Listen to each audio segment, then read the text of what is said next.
Now, Dan, you do look pink. Yes. But he's pretty in pink. Yes, thank you. That's what I was going for. Going for that 80s John Hughes thing. And this isn't television anyway, is it? Ooh, you got me just so crazy over you. We love Madonna. We love Madonna. We love Madonna. We love Madonna. This is Gary Burke. This is Ed Gilroy. This is Stephen Bray. This is Dan Gilroy, and you're listening to MLVC, All Things Madonna, Louise, Veronica, Ciccone podcast. Hey guys, it's Tony, and I will never be the same after talking to the Breakfast Club. Nice. Hey everybody, this is Stefan. Thanks for joining us for another episode of MLVC. We have a very special, supersized episode for you today with some very special guests. It was a treat to try to get them all on the podcast today at the same time. Please welcome Dan Gilroy, Ed Gilroy, Stephen Bray, and Gary Burke, otherwise known as Breakfast Club. Hello, gentlemen. Thank you for coming by today. Thank you for having us. Good to be here. For everyone listening today, you have missed quite possibly one of the most amazing hours of tech challenge in your life. Getting these guys on the show, it was a hoot and holler. Unfortunately, we didn't record any of it for you, so you don't get to hear it. But we're all here now. Gentlemen, how's everyone doing today? Pretty good. Not bad. Real good. Hanging in there. A beautiful day here in New York. It is. Sunny and mildly overcast. We got something like that going on here in Studio City, California, too. Pretty nice. We are coast to coast here. Cloudy in Texas. Cloudy in Texas. Well, that's good. Yes. At least your power grid is up. Yes, that's right. Well, before we get started, for everyone listening, Tony, do you want to give a little bio, just to give a background on Breakfast Club, even though everyone listening should know who you are? Absolutely. Yes. This is huge for me. I grew up listening to the Breakfast Club cassette and riding my skateboard all over my neighborhood the summer of 1986. And I just, I wore it out, so I would need to get a new tape. But yeah, Breakfast Club is an American music group that was formed in New York City in 1979. Their biggest single was the song Right on Track, which peaked at number 7 on the US Billboard Hot 100, and was also remixed for a commercial release in a 12-inch version by John Jellybean Benitez and became a top 10 hit in the Hot Dance Club Play chart. I mean, that song just keeps going. The group went through several lineups, including one in which the lady of the hour, Madonna, was the drummer. As fate would have it, Madonna left the Breakfast Club to pursue her own solo career, and by the mid-1980s, the band consisted of the Gilroys, with Dan exclusively on vocals, Ed provided guitars, Gary Burke on bass, and Stephen Bray playing drums. The band was nominated in the category of Best New Artist at the Grammys in 1988, and that success must have scared them off because they opted not to release any new music as a group until this year. That's right, after 35 years of absence, we have the Breakfast Club reformed and released a new single called Could We Not Stop Dancing. Welcome, gentlemen. Thank you. Thank you, Tony. That's a lovely introduction. Very good. Welcome. So before we get to some questions, I just want to say we have never had this many guests on the show all at one time. So Breakfast Club is helping the MLVC podcast forge new pathways. So thank you for that. Here we go. So let's start at the very beginning. So, I mean, how did the Breakfast Club come together or come to be in New York City when it was the first original lineup? Well, I mean, about the synagogue here in Corona, where Breakfast Club was first formed. Let's see, I guess Dan and I were doing like a 2-man show back in 78-ish, 77, 78, called Bill and Gil. And it was off Broadway. And we were part of a troupe there. And that was around the time that Madonna came to New York City, I think. But Dan and I were living in the synagogue already for a couple of years. Dan was there even before I was. I remember we went to this theater for the New City where we were where Dan and I had the performance, and Madonna came to that gig. Stefan, we were talking about this photo of her in the bathroom making herself up in this pink leotard. It's a pink and black leotard. You know that photo? Yeah. So, With the black hair, yeah. right. And she wore that to this show. And I remember one of the guys in the cast saying to Danny, "Oh, I see you brought your grandmother to the show." You know, kind of like a hilarious comment on this, you know, seductive outfit. Now, we had been friends before that day because she, the photograph taken of her in that pink leotard was taken at the synagogue.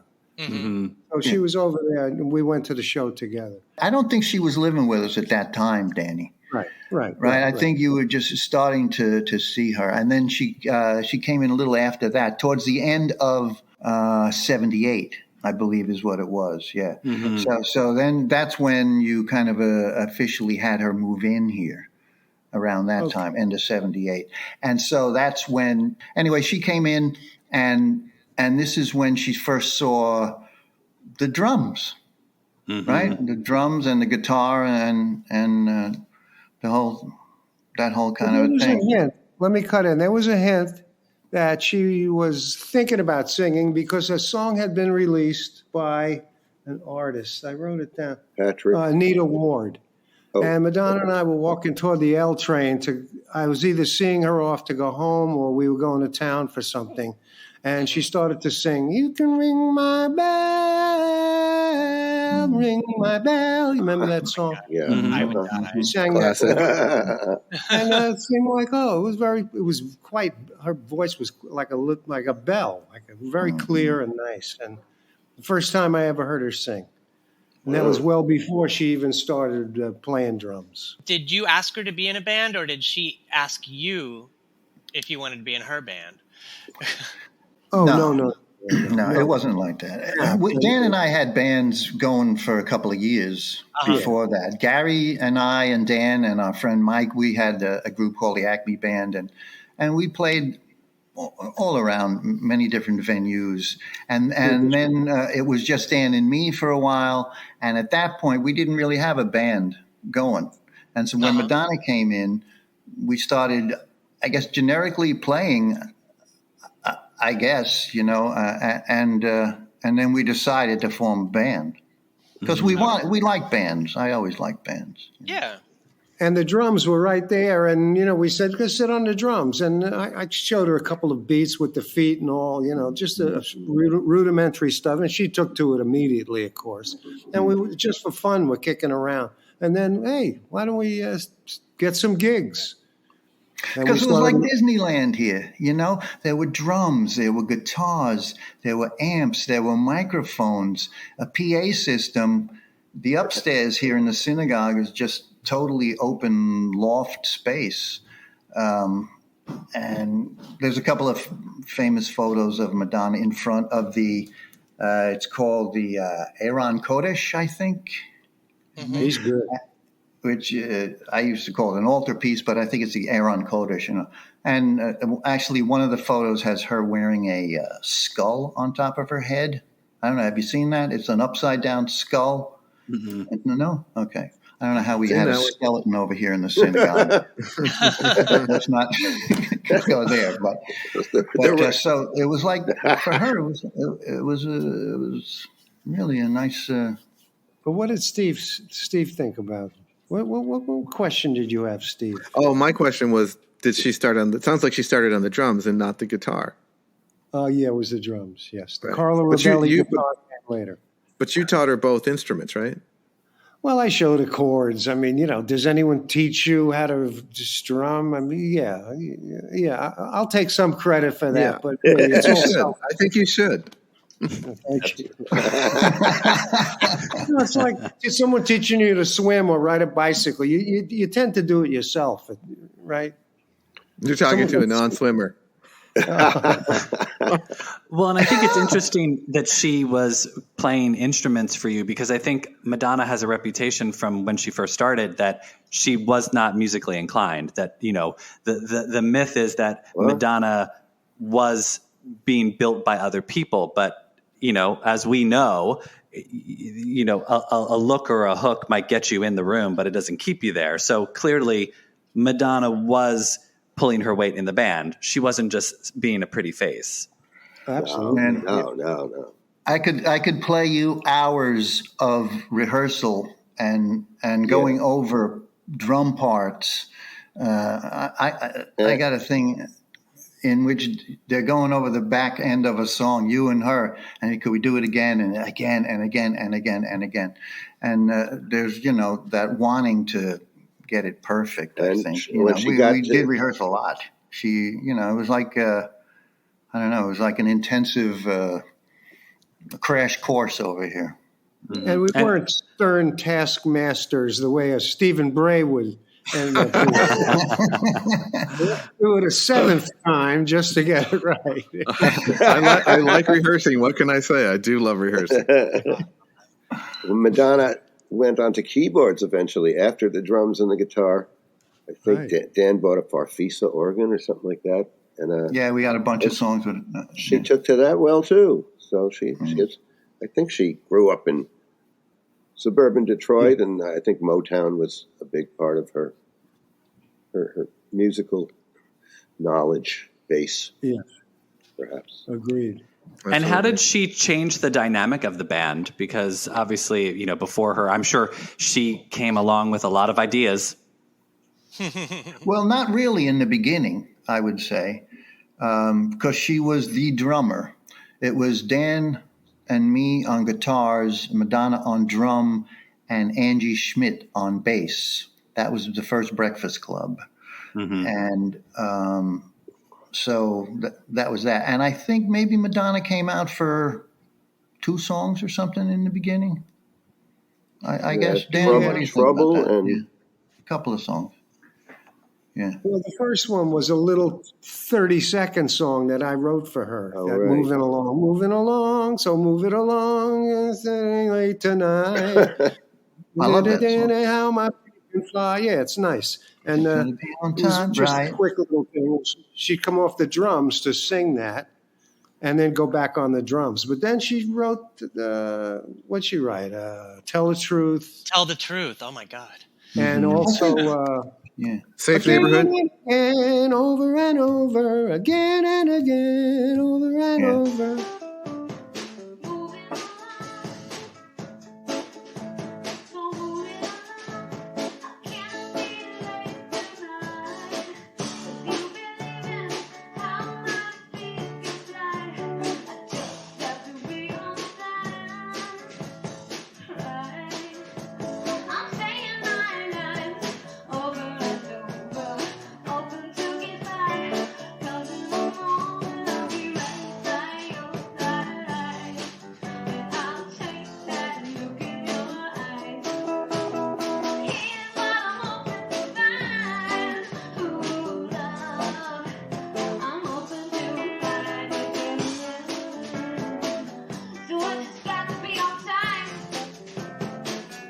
And Hot House Flower. And then we all wrote, I think we wrote Trouble. Yeah. Right. Trouble was a good one. Yeah. But that, Moving Along, that's a great song. I remember every word to that song.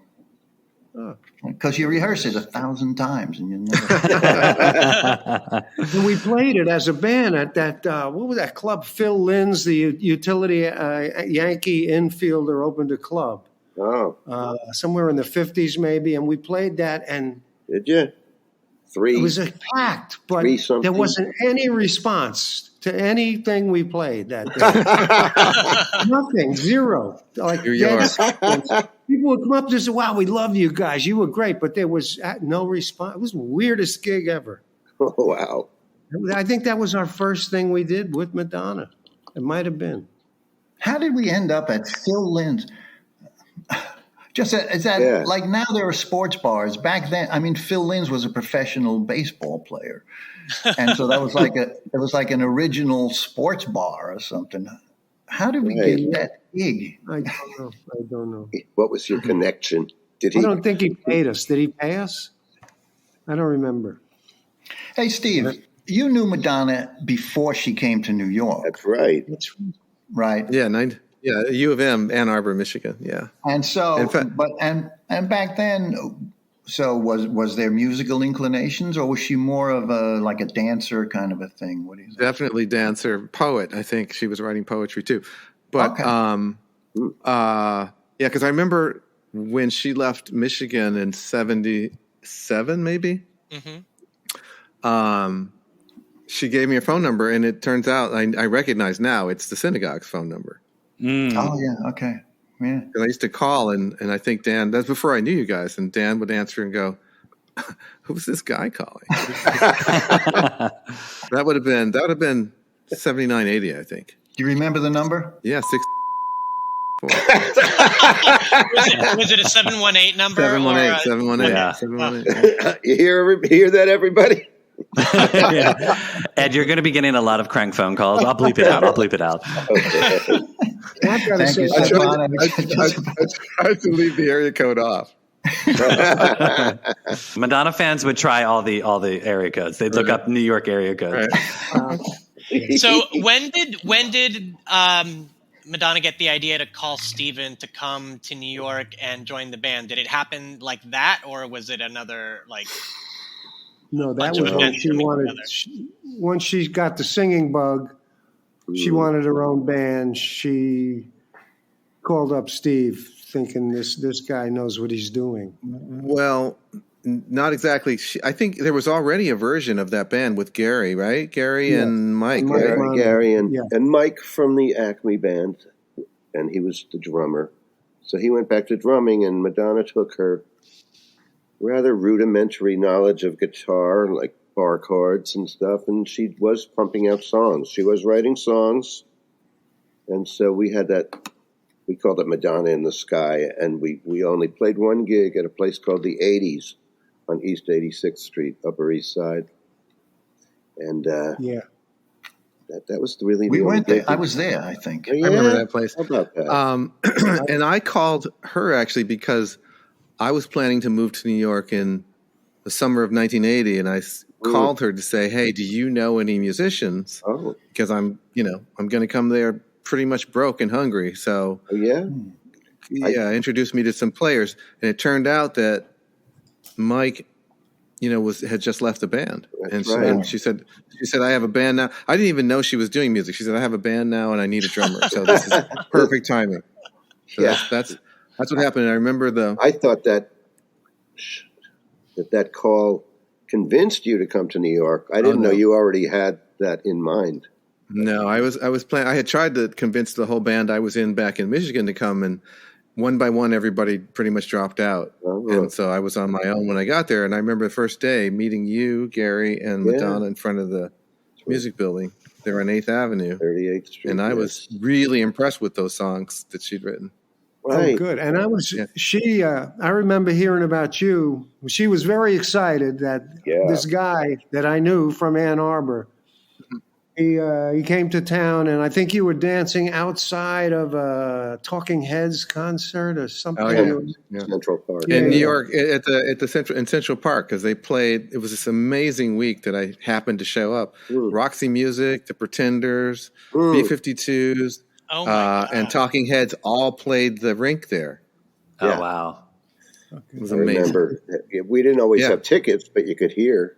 Yeah, you could hear it. You could stand hear it. outside the thing, and So And she said, I had the best time dancing with this Steve. You know.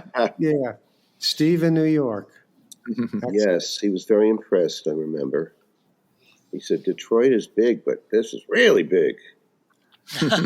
but then and then that sort of and then we were sort of simultaneous for a while, or were we ever, or maybe she went solo, and then I joined Breakfast Club. That seems like the chronology, right?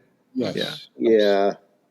Yeah. We played in the band called Emmy, which played at Max's Kansas City once, and a person from the music building, Camille Barboni, I think her name was, and she signed Madonna because that was a very successful gig. The crowd really got into it, stuff like that. And then everybody else's days were numbered, though. Yeah, exactly. Everybody, it's like, I want you, Madonna.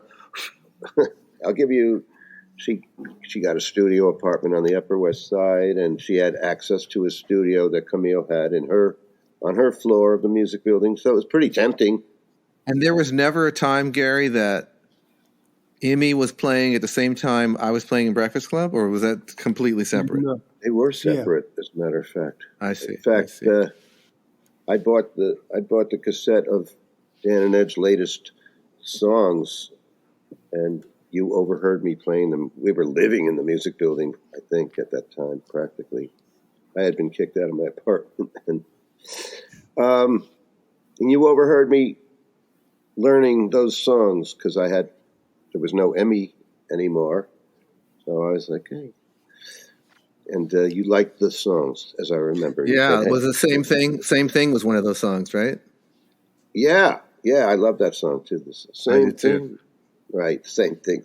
Same thing, and maybe the other one was. There was a couple songs that was the same thing, and it was either "Labor of Love" or "Whole Other Way." But I remember loving those songs and thinking, if you guys need a drummer, I'm in. I remember you saying like, "Hey, Gary, what are you listening to there?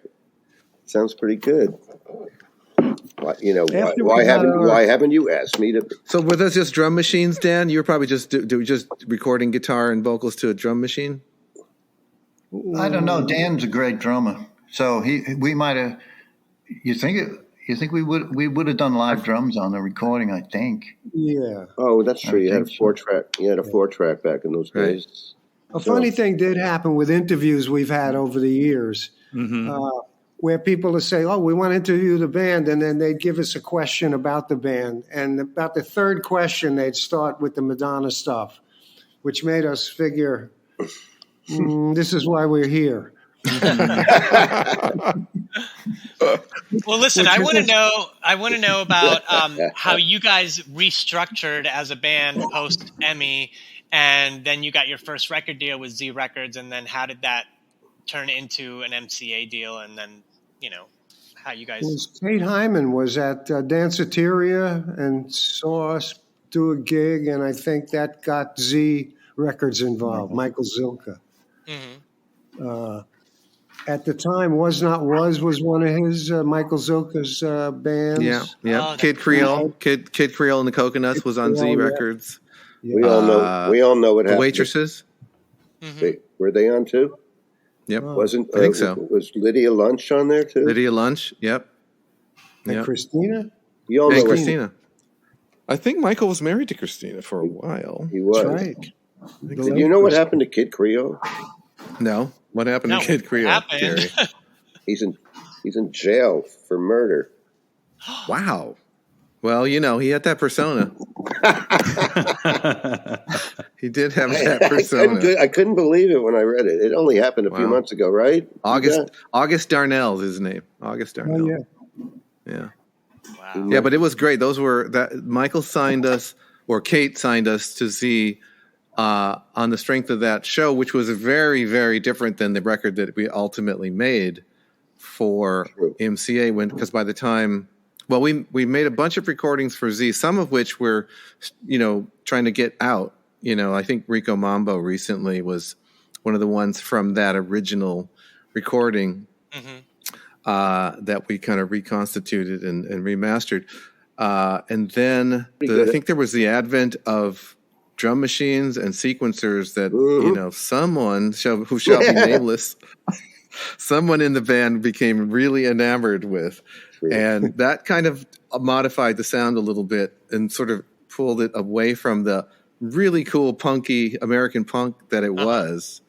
True. And shifted it more towards, Danceteria. Well, because I'm going to just jump in real quick. That was one of the things that I found most interesting about the evolution of the band. Less to do with who was sort of in the band, comings and goings, but it was more to do with the sound of the band, where I felt like in the very early days, it had a very organic instrument type of sound to it, where it was like you could tell people were playing live instruments, and not that you weren't afterwards, but it did sort of move and shift, and the sound sort of evolved into something a bit more, and I use the word electronic, but it didn't sound as if like you could be doing that on an actual drum. No, and I was going to add, I could hear a lot of Motown in the new iteration of the band, and there was a lot of like R&B going on as well. Yeah, Mhm. which in retrospect, I sort of wish we'd been able to keep some of the older sound, and sort of blend it in a way that both of those things could coexist, because I just remember how much pleasure I got playing drums in the band during the early days, because it was just really, like you say, it was super organic and super raw. And Yeah. Dan used to play guitar solos with a drumstick, if I recall, Mm-hmm. That's right. which was pretty unique. I'd never seen that. It had a great sound. It was like. So did Well did done, the Dan. success of something like Right on Track, did that sort of irrevocably shift how the band was going to then come out as a band, where it's like, okay, so this is the most successful song that we've had now, this is the direction we have to continue with? I feel like it had already begun to shift, although the recordings we made for Z Records were kind of a mixture, because we had Eddie's last #1 hit, which was a really cool song, which one day will see the light of day again, I'm sure. We had Don't Forget, which is I think that was maybe the hybrid, because Don't Forget started to lean towards the Motown just slightly. And but it managed to be rock and Motown somehow at the same time, which is cool. I think, And then Don't Forget. we did a bunch of work for Z, and Tongue Tied came out of that. I think there's a version of Stand Out, which we just finished remastering, so that'll come out hopefully in a couple of weeks. We had to walk it off on Z, right? Yeah, Walk It Off, That's Enrico right. Mambo. Yeah. that's right. And then Z basically, I don't know if this is true, but sometimes I wake up screaming, thinking, I think we spent every last penny that the label had, and they had literally closed. We shut them down, I think, because they ran out of money. I don't know if that's true, but then we sort of were we dormant, or were we still playing? We must have been playing gigs, because Kate signed us off of that the Kiss and homemade Tell. video we made, Yeah. the Kiss and Tell video. Which is And up to on answer YouTube now. Yeah, and to answer your question, Yeah. I think, Dan, I feel like I started just playing you little beats and things, and I don't think it was a conscious change of sound. I feel like you just kind of had this natural crooner, melodic knack for making what became, I guess, R&B synth pop. I don't know what you call it. Yeah. And I loved your tracks. They were so clear and pristine and just beautiful. And I used to put on some headset and listen to the tracks while going into the park and walking or jogging. And, Coming up things with would melodies. occur. Melodies would occur. Excellent. It was nice. About Rico Mambo, the Z Records Rico Mambo somehow got let loose in the Philippines, and it became like I don't know. Have you ever seen? There are thousands of videos of people dancing to Rico Mambo on YouTube, And they're doing the chicken dance. They do the chicken dance. It was on Big Brother of the Philippines. They had, remember, there was like those 500 prisoners dancing to Rico Mambo. Yeah. Oh my God, Amazing. I remember seeing that years ago. Yeah. Yeah, It's well, that was just, wedding receptions, birthday parties. It's like It's some kind of unbelievable. bizarre national phenomena. Has the Breakfast Club gone to the Philippines to like We cash want in on to. this? Yeah, I've you always should. wanted to. Let's talk about a little bit about how you guys signed with MCA, and we can also shoehorn in some talk about the new single too. Kind of like where we were and how we got there, We were getting signed at MCA. Yes. It was in the wake of Z Records, wasn't it? Yeah. Kate got hired by, was it Irving Azoff that hired Kate? Yeah, we had a wonderful breakfast with Irving back, but I don't think we knew just how. Did you guys know how monstrously huge he was at the time? No, not at the time. No, I think I knew he was. I feel I ridiculous. think I had heard that he was managing the Eagles and Fleetwood Mac. I think Yeah. that's how he became president of MCA, through his managerial expertise. And he We were continues also- to loom large. Does he? I Two mean, of the people who were I like think we- A&R at Z Records, after Z Records went down, one, Andy Furman, went to Capitol Records, Right. and Kate Hyman went to MCA Records. And so they both knew of us, and they both liked us a lot. And so there was a bit of a thing between Capitol Records, MCA Records, Capitol Records, MCA. And that was fun because each one was kind of like being very nice to us and flying us out and taking us to hotels and putting us in, having us for dinner and things like that. Do you recall that? Definitely. Yeah. That was one of the funniest times. I think That was a great one. I think Irving, though, for me, Irving sold me on MCA, though, because he was, like Gary said, he's legendary. And he said, you guys are going to be our band of the year. He said that. You're going to be our band of the year. I was working at, we did a hand-painted fabric for the couture trade. I had a business with some partners, and Madonna worked there for a while. She didn't like it, so she quit. But I got a call from Irving Azoff one day and saying, we want to sign you guys. And boy, what a game changer that was. Oh, wow. At that point, I knew who he was. He was like, But I think the key was, the selling point was that basically homemade video we did of Kiss and Tell, which I don't, is that, you say it is on the internet? Because I remember that It's definitely up now. I don't know how it gets up there, but it's there. It's the full we paired it with the full, what we call the full disclosure mix of Kiss and Tell. And we shot that right here. And some of it in my place in New York, I think, right? I feel like we were in my living room for a minute there.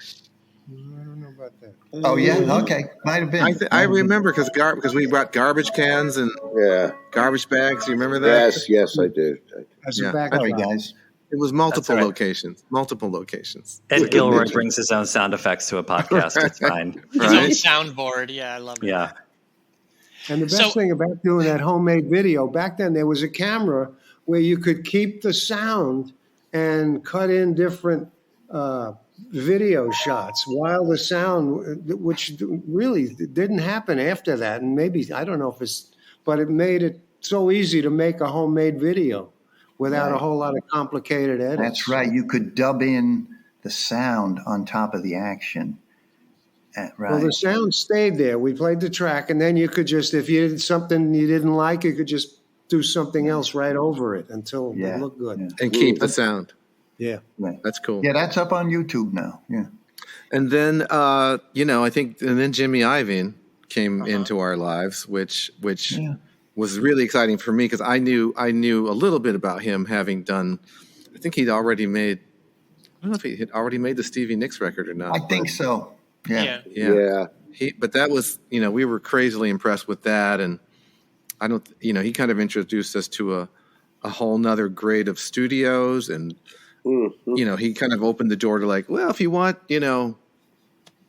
some funky keyboards, hire Bernie Worrell from Parliament Funkadelic, which was fantastic for us to have him come and play clavinet on Right on Track, and then Jocelyn Brown, who I knew from my Jelly Bean days. I knew Jocelyn Brown. Having her sing on Right on Track was just excellent. Those so background amazing. vocals are so good. It's almost like something that the Stones would have in "Gimme Shelter." Yeah, I totally agree. There was really magical, and we were so blessed to have her on that recording. So, would you say that MCA and the record industry, the record company heads, did they leave you guys alone, or did you guys get a lot of notes? No, I don't remember getting a lot of notes at all. I think Jimmy kind of had carte blanche with the reputation he had at the time, and then we did some tracks with Howie Rice too, right? Mm-hmm. Remember Howie, guys? Sure. Howie had some big hits with the Pointer Sisters, and we thought that might be a good blend. But they left us alone. I don't even remember getting notes. The only song they gave us notes on the mix was Right on Track, which I think we wound up mixing 4 or 5 times before we came up with the final At least, version. yeah, there was a lot of mixing on that one. Yeah. Which is why it cost them, what, $80,000 to make that song? Something crazy. By the time It it was done.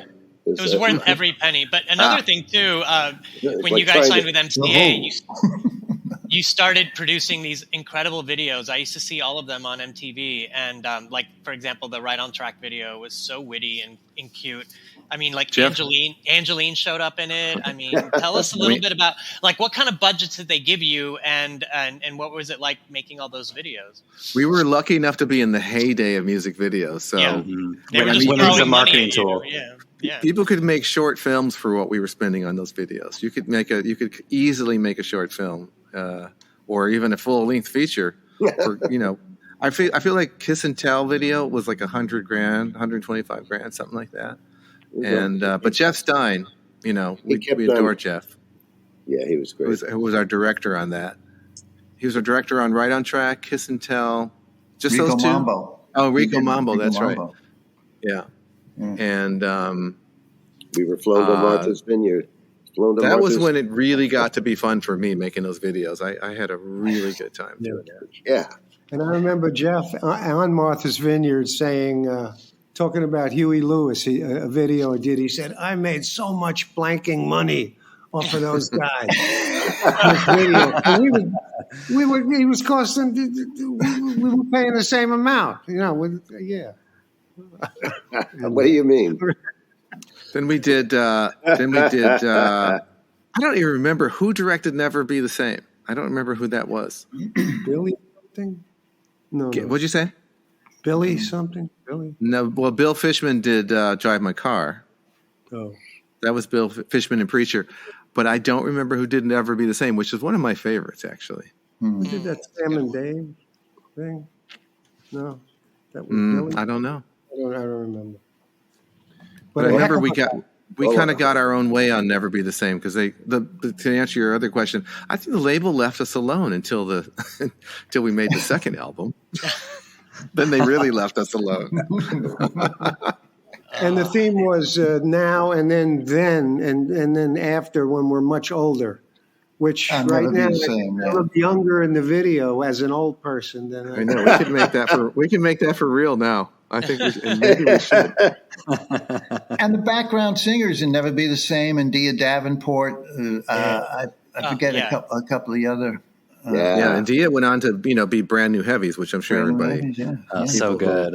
fans of this podcast probably know Brand New Heavies, and if they don't, they should. They should. Really cool. Oh, Absolutely. Yeah. And she was one of the chickens. And Right on Track, the part of the set design was Allie Willis. Am I right on that? Yeah. That's right. May she rest in May peace. she rest in peace. Our good friend Allie Willis, yeah.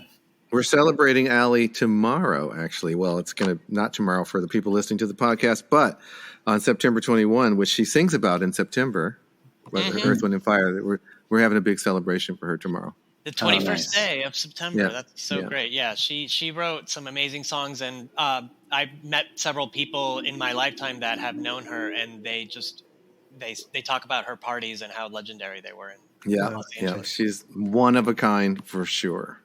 And didn't she co-write for The Color Purple? Yeah. you. I was so impressed with her from that set for Right on Track that I just stayed friends with her for forever. Yeah. So how did it come about for you guys to cover the Beatles?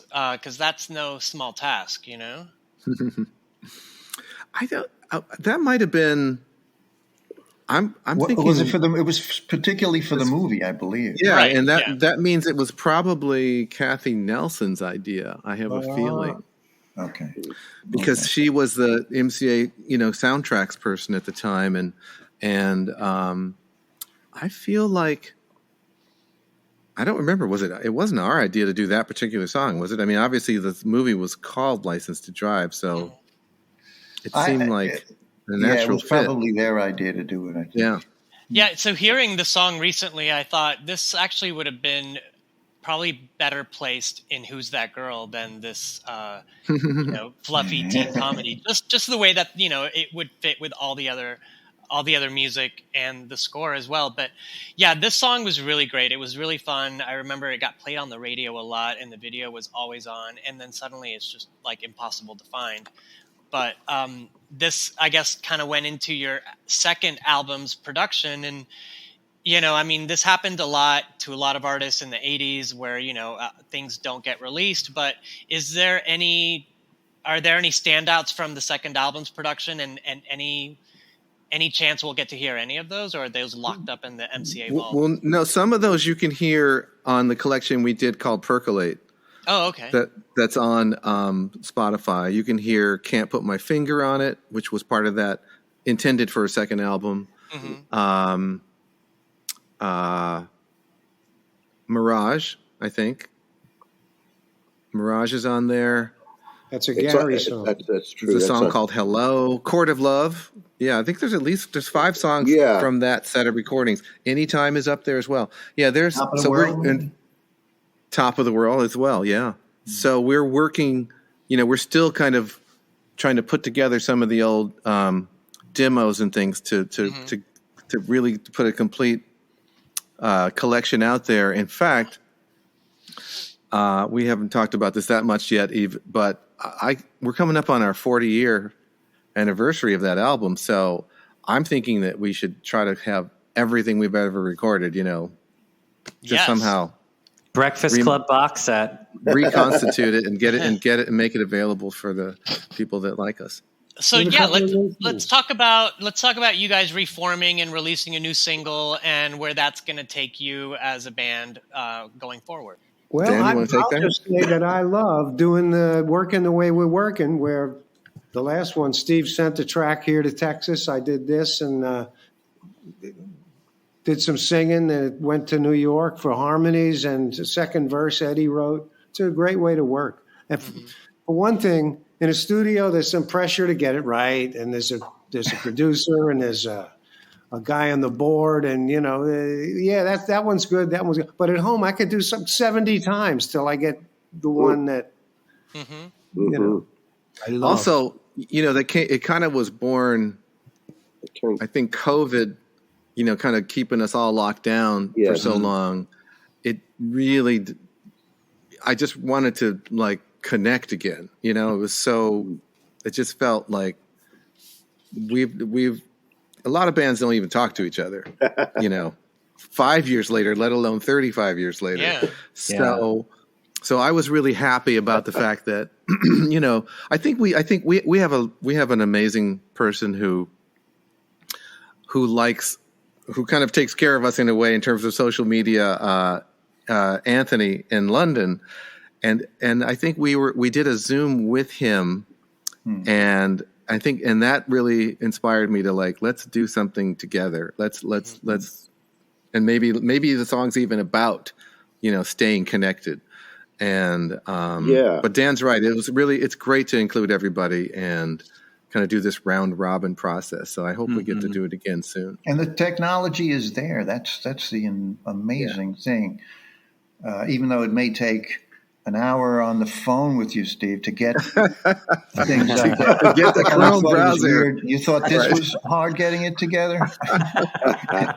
You know, what system do you have? Is it? I love the way that Could We Not Stop Dancing turned out. I really did. Yeah, and it reflects everybody, like Dan said. I really love that. And it's great not to have to pay for studio time also. I mean, it used to be $150 an hour. I don't know. I can't imagine what it is now. Sheesh. Yeah, I don't even want to know. But I think we're, you know, the technology, like Ed's saying, it's like it makes it possible to do it. Look at Billie Eilish. You know, she did her whole album in the bedroom there. Right. Well, exactly. It's like at a time when a time in the life where we're being kept apart because of COVID and whatnot. It actually forces us to become a bit more experimental in how we create, and it actually can be sometimes a good result. I mean, I love the new song. I think it's really great. I was so happy to hear that you guys had put out a new track. And I thought what most astounded me was how it sort of just inherently sounded like Breakfast Club music. Yes. Even though it had been 35 years, it still sounded so fresh and so current and so you, which I love. You could hear Dan's voice so clearly, and it just it's like you picked up right where you left off. Exactly. It's nice. I love that. I agree. Maybe that should be the name of the second album, Right Where We Left Off. Hey, I like it. Give us credit. Creative consultants. Got it. Look, I know that we've already gone over time and we meant to be talking for hours. I want to give you some of your day back. But before we go, there was a little Stephen, I think it's time for my favorite part of the podcast. Yes, on our show, we like to do a little segment we call the lightning round. These questions are Madonna related, so they should be pretty easy to answer. They're just meant to be off the top of your head. I'm going to ask each of you one question, and without thinking too hard, give me what comes right to your mind. So, Ed, favorite Madonna song? Trouble. Oh, nice. Nicely done. Dan, what is your favorite Madonna music video? Maybe Papa Don't Preach. Yeah. It's a good one. Cinematic. Yeah. Gary, I don't know if you've seen Madonna on tour. Have you seen Madonna on tour? Yes, at the in New Jersey, in the Meadowlands or whatever it was called. Okay. Brendan Byrne Arena. What, do you have a favorite Madonna tour that you've possibly seen? That's the only one I've seen. Which one? Blonde something or other. The Blonde Ambition tour. That blonde something or other. Blonde tour. something or another. that show, that little show. Where she had a big bed out there. Yeah. Yes, doing some naughty things. She had the famous bra. Uh-huh. Yes. Stephen, favorite Madonna movie? Desperately Seeking Susan. Easily. Yeah, it's classic. It's classic. I mean, and rumor has it you wrote a song for that film. I think that might be skewing my vote.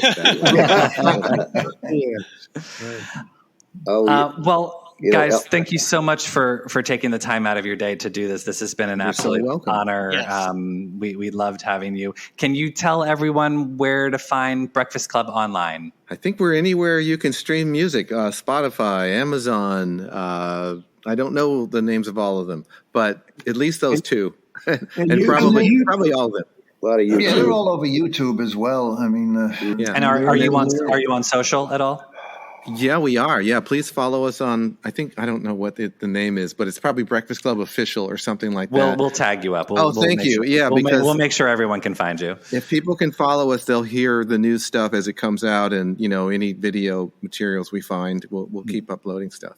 Awesome. You guys, you do a good show, you two guys. Thank you guys for having us. So nice. Oh, thank you. Thank you. No, this has been very exciting for me. Like I said, I mean, you grew up listening to records and, going to buy the Right on Track 12-inch and getting excited about it. And then here we are talking to you guys. So this is great. Excellent. Thank you. Yeah. Everyone listening, please go follow Breakfast Club. Go stream. Go watch. They're great music. It's great videos. Just remember, you can find us on Instagram and Twitter at MLVC Podcast. If you want to donate to the podcast, we're on Venmo at MLVC Podcast. Or if you want to become a subscriber, check us out on Patreon, patreon.podbean.com/MLVC Podcast. This has been a fantastic interview. Breakfast Club, we love you guys. Thank you so much. Thank you. Much you. obliged. Thank you, Tony. See you guys soon.